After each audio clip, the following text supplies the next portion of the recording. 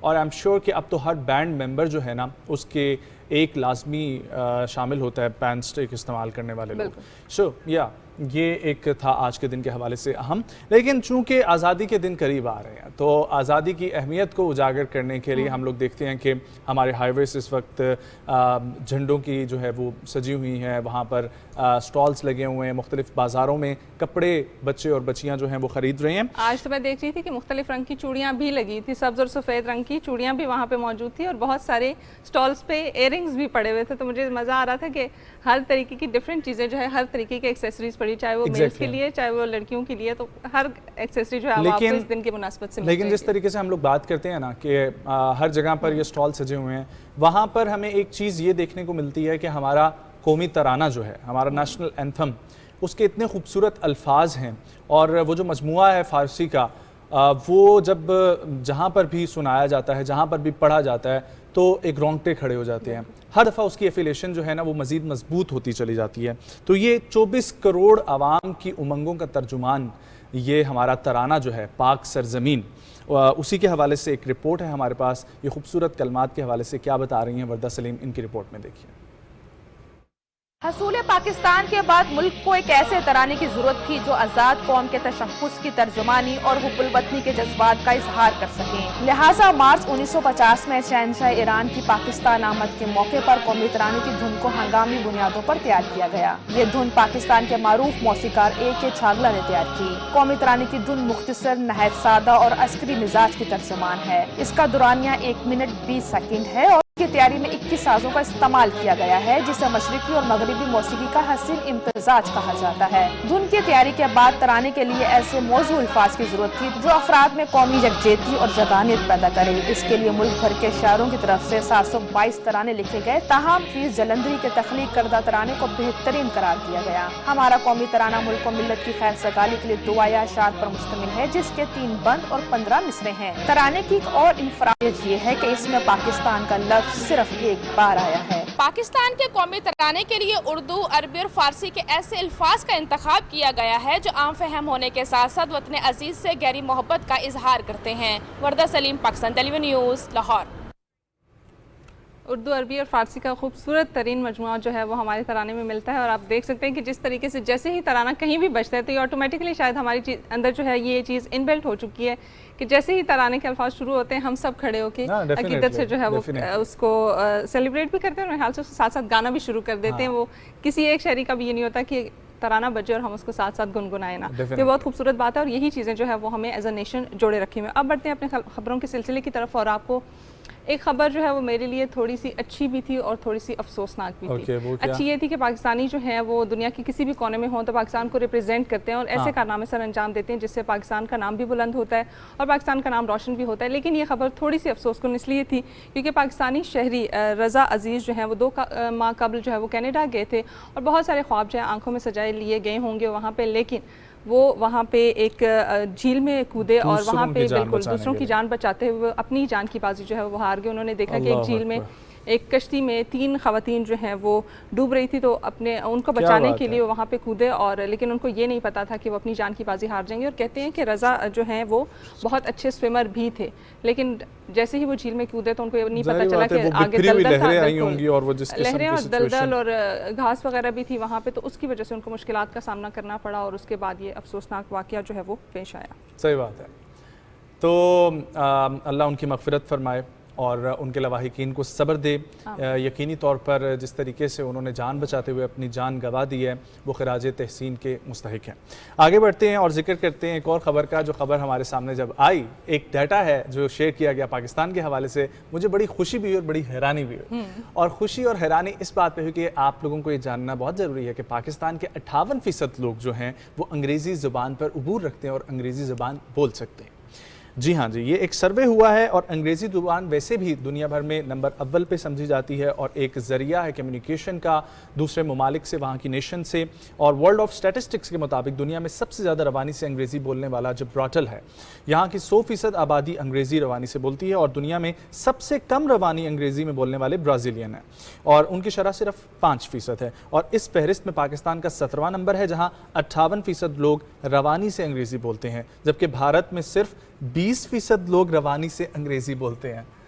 یہ میرے لیے بڑی حیران کن تھی یہ جو ہے اور اس کے بعد میں نے اس کا ایکسپیریمنٹ بھی کیا. میں نے کہا ایک دو لوگوں سے پوچھ کے دیکھا جائے، لیکن اچھی لگ رہی تھی مجھے. ہاں یہ اچھا لگا کہ چلے at least they try to speak. ٹھیک ہے، تو اچھی بات ہے اور گڈ نیوز بھی تھی. اس کے ساتھ ساتھ ایک اور گڈ نیوز شامل کرتے رہیں اور وہ یہ ہے کہ جو لوگ اندرون ملک جو ہے وہ پروازوں سے فائدہ لینا چاہتے ہیں وہ 14 اگست کو ضرور ٹریول کریں. جو چاہ رہے ہیں کہ ایک جگہ سے دوسری جگہ جائیں تو پی آئی اے نے ایک بہت ہی اچھا قدم اٹھایا اور وہ یہ ہے کہ 14 اگست کی جو جتنی بھی پروازیں ہیں اس دن کی مناسبت سے ان کو 14% یعنی 14% ڈسکاؤنٹ جو ہے وہ دیا جائے گا. اور اس کا اعلان بھی باقاعدہ طور پہ کر دیا گیا ہے. پی آئی اے کے ترجمان کے مطابق جشن آزادی کے موقع پر قومی ایئر لائن پی آئی اے نے 14 اگست کو تمام اندرون ملک پروازوں پر رعایت دینے کا اعلان کیا ہے. سو یہ صرف 14 اگست کے دن کے لیے ہی یہ آفر آپ کو اویلیبل ہے.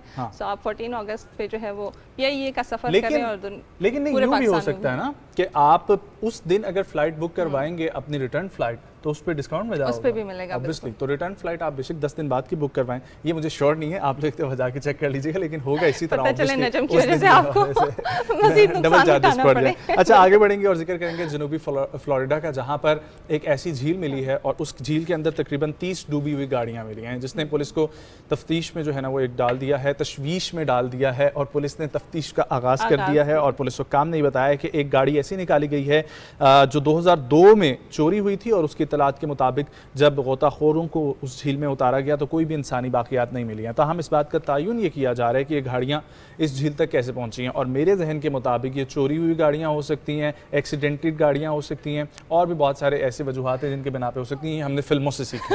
میرے دماغ میں بالکل ایک فلمی سین کریٹ ہو گیا کہ جب بھی آپ کوئی چوری کرتے ہیں یا کوئی بھی بڑی واردات کرتے ہیں، مرڈر کرتے ہیں، تو آپ گاڑی کو لے جا کے کسی جھیل میں پھینک دیتے ہیں. تو یہ بھی بڑی ایک حیران کن بات تھی. لیکن آف کورس ایک نئی تفتیش جو ہے وہ شروع ہو چکی ہے اور دیکھتے ہیں کہ پتہ چلے گا کہ آگے فردر اس میں کیا کیا ہے اور کون کون سی گاڑی. میں تو یہ حیران ہوں کہ کون کون سی گاڑیاں جو اندر پھینکی گئی ہوں گی اور کیوں پھینکی گئی ہوں گی. تو چلیں جیسے جیسے تحقیق سامنے آتی ہے ہم آپ کے ساتھ شیئر کریں گے. اس کے بعد آپ کو بتاتی چلوں کہ گاڑیوں کا تو ذکر ہو رہا ہے، لیکن کچھ لوگ کہتے ہیں کہ گاڑیوں کا زیادہ استعمال جو ہے وہ اچھی چیز نہیں اور آپ کو پیدل چلنے کی ضرورت ہے کیونکہ ایک ہیلدی لائف سٹائل کے لیے بہت ہی بہترین چیز ہے.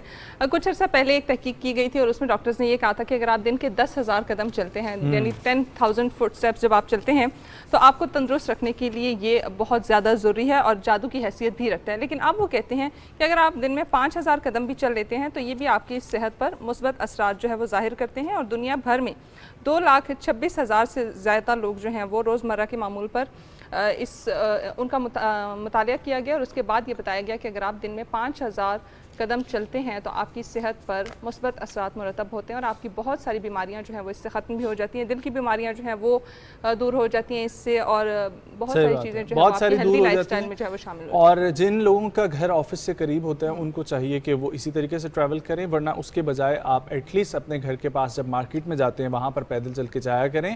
بچپن میں ہم لوگ سنا کرتے تھے کہ لوگ اس قسم کی باتیں کرتے ہیں کہ جب سے موٹر سائیکل آ گیا، جب سے گاڑیاں آ گئی ہیں تب سے لوگوں نے آنا جانا چھوڑ دیا. اس وقت بھی لوگ ٹریول کیا کرتے تھے پیدل، لیکن آج کل واقعے میں وہ سچویشن ہے کہ کسی نے اگر 2 گلی کے فاصلے پہ بھی جانا ہوتا ہے تو موٹر سائیکل نکال کے وہاں تک جاتا ہے. تو اس کو اوائڈ کریں، اپنی صحت کو جو ہے نا وہ امپورٹنس دیں. ضروری نہیں ہے کہ آپ نے وقت نکال کے جم میں جانا ہے، وہاں پر بھی ایکسپینس کرنا ہے اور اپنی ہیلتھ کا خیال رکھنا ہے. یہ چھوٹے چھوٹے سٹیپس جو ہے نا بہت معنی خیز ہوتے ہیں. اب برطانوی شہری کولن بینکوک کا ذکر کریں گے جو دنیا میں اس وقت ایک ایسے شخص بن چکے ہیں جن کے 3 بائی پاس ہوئے ہیں لیکن وہ ابھی بھی صحت یاب ہیں. اور یہ آپ لوگ دیکھ سکتے ہیں کہ 45 ایئرز اینڈ کاؤنٹنگ اور یہ طویل عرصے تک زندہ رہنے والے ٹرپل ہارٹ بائی پاس کے پہلے مریض بن چکے ہیں. گینیس بک کا ورلڈ ریکارڈ میں ان کا نام شامل ہو گیا ہے اور گینیس نے اپنے بیان میں جاری کیا ہے کہ 4 اگست 2023 کو ہینکوک کے آپریشن کو 45 سال اور 361 دن مکمل ہو چکے ہیں، جس پر طویل زندگی جینے والے ٹرپل بائی پاس مریض کا عالمی ریکارڈ کا اعزاز ان کو ملا ہے. اور سرجری کامیاب رہی لیکن اسی لیے جو ہے نا وہ اب یہ مکمل فٹ ہیں. اس سے پہلے بھی ایک شہری تھے، امریکی شہری ڈیبرے ڈیل میک، اور انہوں نے تقریباً جو ہے 2015 میں اپنے آپریشن کے بعد 41 سال تک وہ زندہ رہے تھے اور پھر وہ نہیں باقی اپنی زندگی گزار سکے، لیکن یہ 45 سال اینڈ کاؤنٹنگ مور. بالکل، اور میرے خیال سے ان کا بھی ہیلدی لائف سٹائل ہوگا. بہت ساری چیزیں یہ ایسی کر رہے ہوں گے کہ 3 بائی پاس ہونے کے باوجود جو ہے وہ اتنی ہیلدی لائف گزار رہے ہیں اور اتنا عرصہ جو ہے وہ زندہ بھی رہ چکے ہیں. تو اللہ کریں کہ ان کی زندگی اور لمبی ہو اور آپ بھی ان سے کچھ نہ کچھ سیکھیں، اپنے لائف سٹائل کو اتنا بہتر بنائیں کہ آپ لمبی سے لمبی ترین زندگی گزار سکیں. اب آپ کو لے کے چلیں گے تھوڑی سی ٹیکنالوجی کی دنیا کی طرف، اور آپ کو بتاتی چلوں کہ میٹا صارفین جو ہے وہ بہت عرصے سے میسیجنگ کی ایک ایپ استعمال کر رہے تھے، میسنجر کو ایز SMS کی ایپ. ٹھیک ہے، تو اب وہ جو فیسلٹی ہے وہ ختم ہونے کو آ رہی ہے اور اب کمپنی کی طرف سے باقاعدہ طور پر اس کا آغاز کیا گیا ہے اور بتایا گیا ہے کہ 28 ستمبر 2023 کو یہ جو میسنجر کی ایپ ہے یہ لوگوں کے لیے مکمل طور پر ختم کر دی جائے گی، اور اس کے بعد دوبارہ جو ہے لوگ یا تو گوگل یا پھر جو ان کے اینڈرائڈ کا سسٹم کی آلریڈی میسیجنگ کا طریقہ ہوتا ہے وہ جو ہے SMS کا طریقہ ہے وہی استعمال کر سکیں گے. اس سے پہلے یہ 2012 میں SMS کے لیے استعمال کی گئی تھی، لیکن 2013 میں اس کو دوبارہ بند کر دیا گیا تھا اور باقاعدہ طور پر 2016 میں اس تھیم کا جو ہے وہ دوبارہ سے آغاز کیا گیا تھا، جو کہ اب 2023 میں مکمل طور پر بند کی جا رہی ہے. یس، اور یہ تھی جی آج کی ہمارے پاس خبر میٹا کے صارفین کے لیے.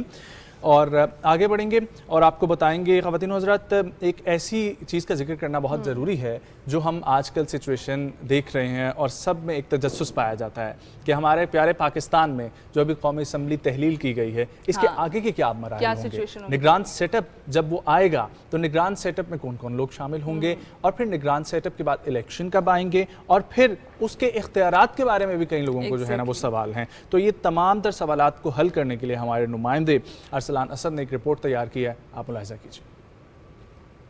2018 کے عام انتخابات کے نتیجے میں تشکیل پانے والی موجودہ قومی اسمبلی کی مدت 13 اگست 2018 میں شروع ہوئی تھی اور آئین کے شق 52 کے تحت اس کی 5 سال کی مقررہ مدت 12 اگست 2023 کی رات 12 بجے مکمل ہونی تھی.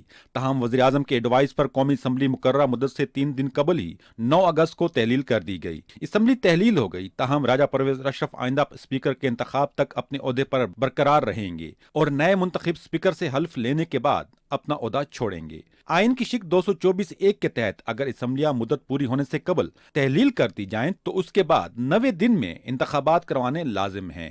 قانونی ماہرین کا کہنا ہے کہ مشترکہ مفادات کونسل کی جانب سے ملک میں نئی ڈیجیٹل مردم شماری کے نتائج کی منظوری کے بعد اب الیکشن کمیشن آف پاکستان کو آئین کی شق 51 کی ذیلی دفعہ 5 کے تحت اثر نو حلقہ بندیاں کروانی ہوں گی، جس میں 4 ماہ کا وقت لگ سکتا ہے. یعنی رواں سال دسمبر میں نئی حلقہ بندیوں کے بعد ہی الیکشن شیڈول جاری ہو سکے گا. قومی اسمبلی کے بعد اب سندھ اور بلوچستان کی اسمبلیاں بھی تحلیل ہوں گی، جس کے بعد نگران حکومتیں معرض وجود میں آئیں گی، جبکہ پنجاب اور خیبر پختونخوا میں پہلے ہی نگران حکومتیں قائم ہیں.